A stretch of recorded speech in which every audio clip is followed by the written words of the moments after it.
The lunch rush was brutal. Greasy pans clanged in the kitchen, a crying baby echoed in the back corner, and spilled ketchup was smeared across table 7 like a crime scene.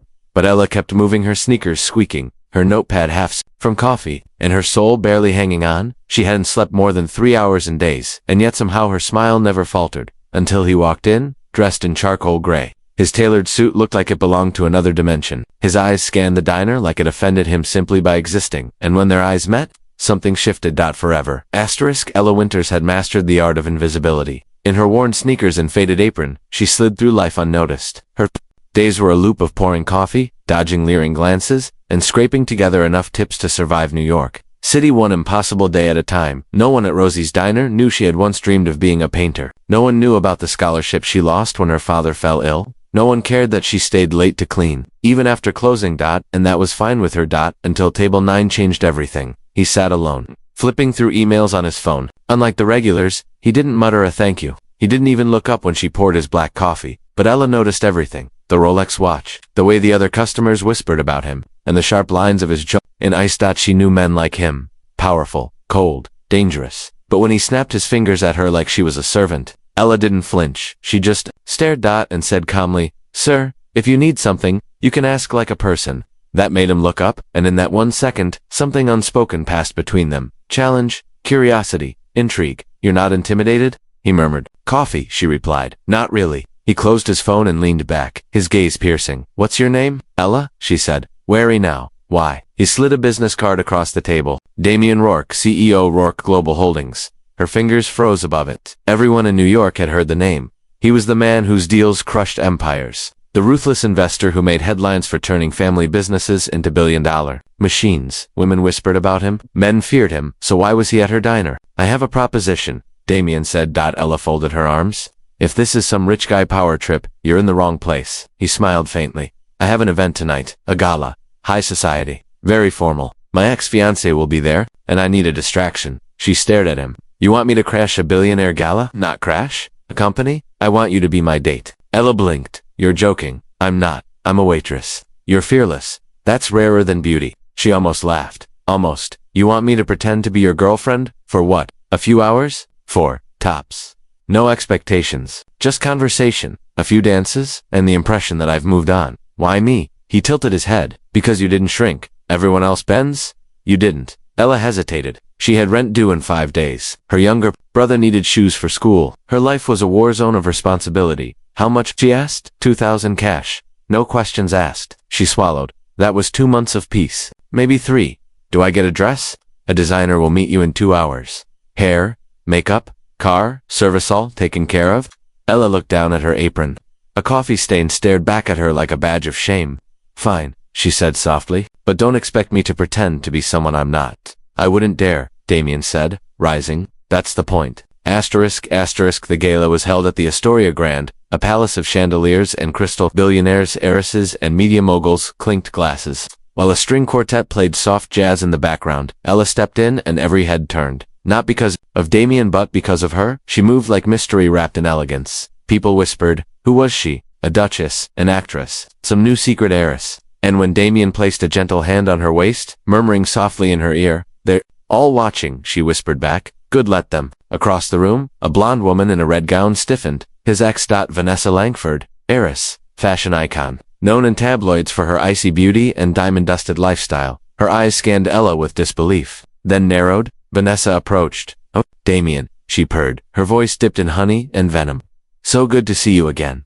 And who is this lovely surprise?" Damian's hand tightened around Ella's. "Vanessa, meet Ella. She's my girlfriend," Ella said smoothly, offering a dazzling smile. Vanessa blinked. "Oh yes?" Ella continued. "He didn't mention me. We've been inseparable lately." Vanessa's jaw clenched, but she forced a laugh. "Charming. Well, do enjoy yourselves." As she walked away, Damian leaned close. "That was impressive. I wait tables and dodge creeps for a living." "This is easy," Ella whispered back, but her heart was racing. Not because of Vanessa, because Damian had just looked at her like he believed it. Hours passed. Ella danced, laughed, spoke with senators and CEOs. And somewhere between the champagne and the chandeliers, she forgot she didn't belong because for the first time in her life, someone had looked at her like she was more than a girl behind a counter. She was seen, and as Damian helped her into the car at the end of the night, brushing a strand of hair behind her ear, he said quietly. You were the most unforgettable person in that room. She looked at him and whispered, then why do I feel like I just stepped into something I'll never escape from? He didn't answer, but his silence said everything. Asterisk, the morning after the gala, Ella awoke in a bed that wasn't hers. No, not in that way. The silk sheets, the velvet curtains, the quiet hum of the city below. This wasn't the world she knew. This was Damien Rourke's world. A handwritten note rested beside the bed. Didn't want to wake you. Sleep as long as you need. You were perfect last night. Ella sat up slowly, the events of the night washing over her like waves. The lights, the orchestra, the way people listened when she spoke, not because of who she was, but because of who they thought she might be. And Damien, the way he'd looked at her, not with pity or arrogance, but with something else. Something she hadn't felt in years. Respect, admiration. And yet, it had all been pretend. A transaction. A favor wrapped in glitter and borrowed gowns. Still, part of her didn't want to go back. Not yet. She stepped out onto the balcony, breathing in the cool breeze. Below, the city stretched endlessly, like a puzzle she'd never quite solved. Somewhere out there, bills still waited, rent still loomed, and Rosie's diner was probably short-staffed and shouting her name. But in here, she was someone else. And for the first time, she wondered what if she didn't have to go back. Her thoughts were interrupted by the sound of the door unlocking. Damien walked in, loosening his tie, still sharp even in fatigue. Their eyes met. You stayed, he said softly. You left a note. She replied. He smiled, but it didn't quite reach his eyes. There's something you should know, he said, placing his phone on the counter. Last night wasn't just about Vanessa. Ella frowned. What do you mean? She wasn't just my ex-fiancée, Damien said, walking toward her. She was my business partner. The gala wasn't just a party. It was a strategic play. Vanessa controls half of the board at Rourke Global. I needed to show them I've moved on, that I'm stable, composed. And you thought pretending to be in love was the answer? Ella asked. He paused. It worked, didn't it? Ella turned away, unsure whether to feel flattered or used. What happens now? Damien hesitated. She invited us to a charity brunch tomorrow. Ella turned sharply. Us. I need you again. Just once more. The board is watching. And after last night, they think you're impressive. She blinked. You want to use me again? I want you to help me again, he corrected, and I'll double your pay. Ella stared at him, searching his face for the lie, but all she saw was desperation. A man used to control, now standing at the edge of something he couldn't fix with money. And somewhere deep inside her, something stirred, not because of the paycheck, but because she wasn't invisible anymore. All right, she said quietly, but I want something else. He raised an eyebrow. Name it. A real day, no pretending. I want to know who Damien Rourke really is. He looked at her for a long moment, then nodded. Double quotes. D.O. That evening, Ella returned to her tiny apartment. Her brother Jake was already asleep on the couch, textbooks strewn across his chest. She tucked a blanket over him, careful not to wake him. The weight of $2,000 pressed against her in her purse. But the weight of something deeper pressed heavier on her heart. Who was she becoming, and why did it feel like the beginning of something she wasn't ready for? The next day arrived too fast. The brunch was held in a rose garden that looked like it had been stolen from a fairy tale. Ella wore a pale peach dress that fluttered like whispers. Damien's arm around her waist felt less like strategy and more like comfort. But the moment Vanessa appeared, all warmth evaporated. Ella, she said with a syrupy smile, lovely to see you again. You've been making waves. Ella kept her voice calm. I tend to. Vanessa's smile didn't falter. Tell me, where did you two meet again? At Rosie's diner? Ella said boldly. I brought him coffee. He brought me chaos. There was a flicker in Vanessa's eyes, a mix of disdain and disbelief. But before she could speak, one of the board members stepped forward. Damien, is this the young woman you mentioned? She's delightful. Ella smiled politely, but Vanessa stepped in. Of course, charm can only carry you so far, she said coolly. Some of us have built empires from the ground up. Others serve pancakes. The words stung more than they should have. Ella opened her mouth, but Damien spoke first. She's the reason I've gotten more done this week than in months, he said firmly. Sometimes, it takes someone outside the empire to remind you why it matters. Ella turned to look at him. He wasn't lying. And for a moment, even Vanessa looked uncertain, but just as quickly, she recovered. How quaint. I do hope you enjoy your fairy tale. As Vanessa walked away, Ella whispered, she doesn't like to lose. Damien smiled faintly. Neither do I. But what neither of them saw was Vanessa pulling out her phone. Her lips curled as she typed because if she couldn't win Damien back, she would make sure the world knew exactly who Ella Winters really was, and destroy her before she could rise any higher. Ella had no idea that within hours, her name would be trending, not for the gala, not for the grace, but for something no one saw coming. Her past, twisted, exposed, and spun into scandal. The clock was ticking, and Cinderella's slippers were about to shatter. Asterisk, the headline hit before noon. From pancakes to penthouse. Billionaire's new flame has a shocking past. Ella stared at the article on her cracked phone screen, her breath catching in her throat. Her picture snapped from the Gala, plastered beneath bold letters. The article was harsh, digging through details she hadn't shared with anyone in years. Her old waitressing job, her dropped college semester, the eviction that led her, and her younger brother to sleep in their car for 2 weeks. Everything she'd fought to rise from now turned into ammunition. Damien's voice broke her trance. Ella, how did they find this? She whispered, eyes still glued to the screen. I don't know, but I'm handling it. Her hand trembled slightly as she locked the phone. You can't. Damien moved closer. I can have already called in my legal team. No, she cut in. You can't handle me. I'm not some press release you get to rewrite. His jaw clenched, eyes searching hers. I didn't know they'd go this far. Ella took a step back, her chest rising and falling. This wasn't supposed to be real. This was one night. 2 favors. I didn't ask for the spotlight, Damien, but you handled it. You walked into a room of billionaires and made them forget they were billionaires. She shook her head. It's not that simple. You chose to be in their world. I fought to survive mine. The silence between them was thick and spoken truths floating between 2 people caught in a storm neither had prepared for. Later that afternoon, Ella went back to Rosie's diner not to pick up a shift, but to breathe. The clatter of dishes, the hum of casual conversations, it reminded her of who she used to be before ballrooms and borrowed gowns. Before headlines. Mrs. Dominguez, the owner, caught her in a quiet corner near the pie fridge. You okay, sweetheart?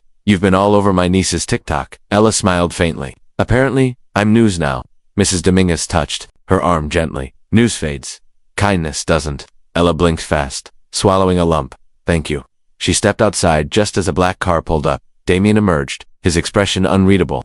But in his hand was something unexpected. Folder. What is that? She asked cautiously. He handed it to her. I had my team dig into whoever leaked your story. Ella flipped it open. Photos, emails, a name. Vanessa. Damien nodded. She's behind it all. She paid someone from your old building to sell the story. Ella's jaw tightened. Why? Because she saw what I see, he said. You're a threat. She scoffed. I'm a waitress.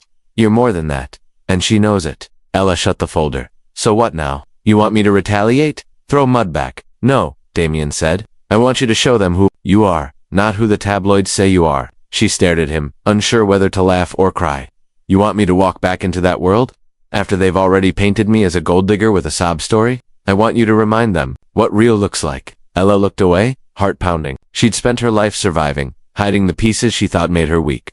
But maybe those same pieces were her power. There's a board vote in 3 days. Damien continued. Vanessa's making a play to remove me. But if I walk in with you, if they see you again, standing tall, untouchable, it won't just shake them. It will change everything. Ella's eyes narrowed. You want me to fight for your company? No, Damien said softly. I want you to fight. For yourself? That night, she stood before her closet, nothing but a mix of thrifted work clothes and one crumpled dress from prom. Then came a knock, a delivery. Inside the garment bag was a gown unlike anything she'd ever touched. Midnight blue, elegant, fierce, and tucked into the box with it a note. You were never pretending. You just forgot who you are.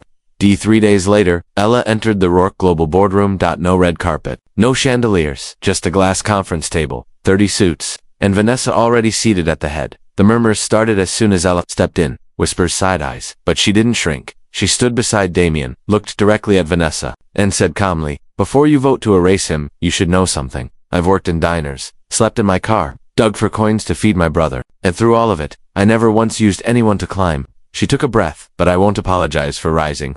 The room fell utterly silent. Vanessa's face twisted with a forced smile. So poetic. But we're here for business, not memoirs. Then a voice from the back of the room, an older man with steel gray hair, spoke up. And yet, she made more sense than most of us have all quarters. The tide turned. Votes were cast. Damien stayed, and as Vanessa stood to leave, defeated and rattled, she passed Ella without a word. Outside, as Ella stepped into the sunlight, she didn't feel like Cinderella returning to rags. She felt like the woman who had walked into the fire and hadn't burned. But the real test was still coming, because not all enemies live in boardrooms. Some wear smiles and knock when you least expect.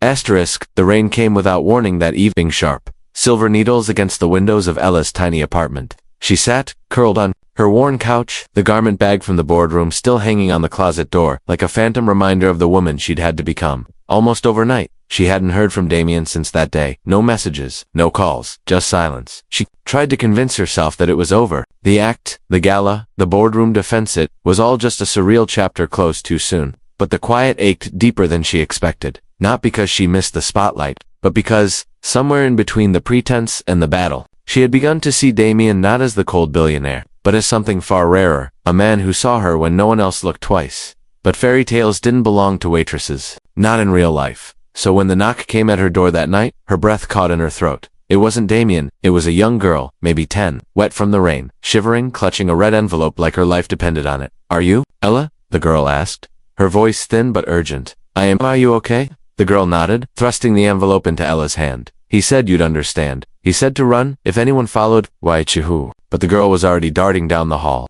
disappearing into the shadows before Ella could stop her. Heart racing, Ella tore the envelope open.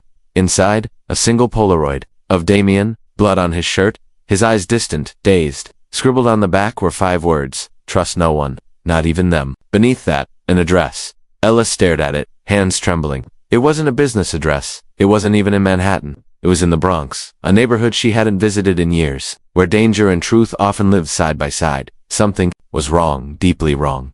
She grabbed her coat and left. The building was decrepit, graffitied, and half collapsed. But when she reached the top floor, she found the apartment number from the envelope. She knocked once, then twice. A man opened the door. Tall, quiet, mid-40s, a face that belonged more to back alleys than boardrooms. "You must be the girl. I'm Ella. Where's Damien?" He studied her for a long moment, then nodded toward a room behind him. Ella stepped inside, and what she saw made her knees weak. Damien half-conscious, bruised, bandaged, sitting on a makeshift bed. "Ella," he murmured like he wasn't sure if she was real. "What happened to you?" She breathed, kneeling beside him. "They found out I knew," he rasped. "Knew what?" He looked at the man in the doorway, who stepped in and locked it behind him. That night at the gala wasn't just about Vanessa. Damien whispered, "There's a deal, an illegal one, being pushed through the company under the radar. Offshore accounts, shell corporations, money moved under fake names." Ella's eyes widened. "And you were going to expose it?" He nodded slowly. "I got too close, and now they want me silenced." Ella sat back, her mind racing. "Who else knows? No one I trust.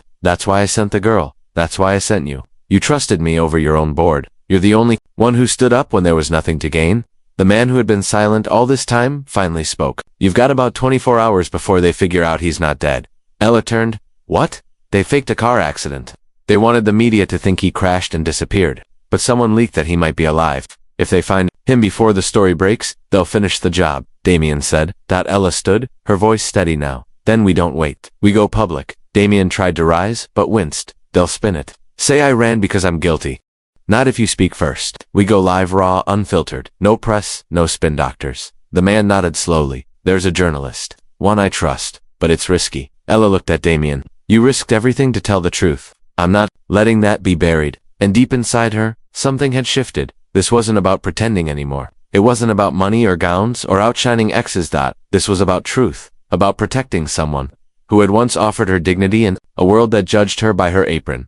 The next morning, as dawn crept in over the rooftops, Ella sat beside Damien in a tiny, borrowed studio. A camera blinked red, and as she stared into the lens, the hook of her story finally became clear. Because sometimes the waitress doesn't just serve coffee, sometimes she serves justice, and this time the world would finally hear it. The video went live at exactly 7:42 a.m. The grainy footage showed Damien sitting beside Ella on a worn couch. His shirt wrinkled, his face bruised, but his voice calm, deadly calm. As he spoke, naming names, unraveling the tangle of deception hidden inside Crane Industries, the internet began to catch fire. Social media platforms surged with hashtags. The news stations scrambled. Stock tickers blinked and wavered, and Ella watched it all unfold from the tiny studio window. Her fingers laced tightly in her lap. This wasn't a story anymore. It was a reckoning. Within hours, their faces were on every screen. Billionaire whistleblower and the mysterious woman beside him. But this wasn't the part that frightened Ella. What frightened her was the silence from the other side. No threats. No legal letters. No retaliation. Just stillness, like the eye of a storm holding its breath. Damien was moved to a safe house arranged by the journalist's contacts. Ella didn't leave his side. She refused to. Somewhere between the night of the gala and the morning of truth, her heart had stopped treating all of this like a job. It had become real, tangled, deep. She had fallen into something far greater than she ever imagined him, someone far more wounded than he ever let on. Late that night, Damien finally told her the whole truth. He hadn't always been the cold, calculating CEO the world saw. There was a time years ago when his company had stood for something honest, before the board changed, before his own father's legacy was rewritten behind closed doors. "They cornered me slowly," Damien said, staring out the window. "Promised profits, power. It's easy to fall into it when everyone claps for you." Ella listened quietly, then asked, "And Vanessa?" He paused. "She was part of it. She was the first to know about the offshore accounts. I trusted her. She played both sides. The pain in his voice wasn't just betrayal, it was heartbreak. She was the one who told them where I was the night I almost died. Ella's breath caught. Your own ex-fiancé tried to. He nodded once. For shares. For silence. The realization hit her like a wave. The gala wasn't a game to her. It had been war. And Ella had walked right into it, unknowingly. Saved a man who was never meant to be saved. Why didn't you tell me sooner? She asked softly. Danya looked at her, and something flickered in his eyes. Not fear, not pride. Something closer to hope. Because you deserved the choice, he said. You weren't part of any of this. You didn't sign up for it. Ella reached out and touched his hand. I chose the second I stood up to that man in the cafe. For a moment the world fell quiet around them again. But it didn't last long. By morning, the silence shattered. A black car was spotted circling the safe house. The journalist who had helped them disappeared, and Damien's personal assistant, one of the few allies left, sent a frantic message. They're coming. The board is planning a They're saying you faked the injuries. That she blackmailed you. That you ran away with company secrets.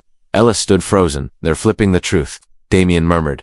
But we've already gone public, Ella said, and they're better at spinning stories. They have power, networks, control. She paced the room. Then we need something bigger than just your word. Damien nodded slowly. There is one thing. Ella turned. A drive. One of my father's old archives. It's encrypted, hidden in the building where he first started Crane Capital. It has the original foundation files, the clean ones. The real records, before they tampered with them. Ella's eyes narrowed. And if we get it, they'll have no place to hide. But if they see us near it, they'll do whatever it takes to stop us. She inhaled sharply. Then let's make sure the world sees it first. And that was how. On a rainy Thursday evening, a billionaire and a waitress walked into the lion's den, not with weapons, but with the truth. Because sometimes, the people with nothing left to lose are the ones who change everything. And the next part of their story wasn't just about justice, it was about legacy. Sacrifice and a final stand that would either bury them both or set everything right. Asterisk the night before their final move. Ella barely slept. Images of black cars, whispered threats, and Vanessa's calculated smile kept her eyes wide. But beneath the fear, she felt something she hadn't allowed herself to feel in years. Hope. She walked silently through the abandoned basement of Crane Capital's original office, rain pattering on broken windows. The building smelled of dust and memory. Damien moved beside her, each step echoing in the darkness. Between them, the encrypted drive lay hidden in a floorboard, waiting. Are you sure this is the one? Ella asked, voice low. He nodded, slipping off his gloves. This has the receipts, proof of everything. Ella's heart raced. Not from fear, but from purpose. They crept upstairs, stumbled through empty hallways, and emerged into the faint glow of streetlights. A single security camera, its red light blinking, captured their every move. They froze. Damien hissed. We have 10 seconds. Ella weighed the options. Runner seized the moment. She tethered her fear and stepped forward, pulling wires from the camera. It crashed with a soft flop. Go, he whispered. They fled in silence. And reached the safe house, where the journalist waited with shaky fingers. Ella handed him the drive. He paused. This could bring down half the board. Let it, Damien said quietly. They uploaded the files, live documents, emails, financial charts, raw data, without commentary. The screen glowed with truth. Ella stood by Damien, calm and defiant. Within minutes, the website crashed from the traffic surge. Every news outlet lit up. Proof the board engineered the scandal. Evidence of offshore shell games. The fall of Vanessa. Across the city, boardrooms emptied as stock prices tumbled. Damien's rivals panicked. They launched emergency calls. Yet Ella and Damien stayed put. Morning came with clarity. In the press conference that followed, Ella stood poised beside Damien. The once invisible waitress listened as he answered for corporate wrongdoings. When they asked, why stand by you? Damien simply said, because she taught me what real courage looks like. Her eyes filled. Vanessa watched on her phone from a penthouse. She scrolled past the breaking stories, her calm facade crumbling. When the on-air verdict named her as orchestrator, she shut off her phone and disappeared. Later, in the courtroom, the criminal inquiries began. And when Damien had to testify, Ella was by his side. No gowns, no pretenses, just truth. In the eyes of the jury, Damien was no longer a CEO drowning in corruption. He was a man redeemed, and Ella's courage wasn't a byline. It was a beacon. Weeks later, in an unmarked cafe, Ella's cafe, again she sat across from Damien. Normal? He asked softly. She laughed, stirring her latte. I don't know that anymore, but I know this. I don't want to go back to invisible. He reached across the table. You don't have to. Ella looked out the window at the sunlight dancing on the street. She was free, seen, heard, and this time, invisible wouldn't ever be an option again. Because she had shown the world, and herself, that a waitress from nowhere could rewrite the future. No gala, no boardroom, no billionaire plan, just one woman's courage and a truth that refused to be hidden. And somewhere, Between the adversity and the aftermath, she realized her life had become the story worth telling.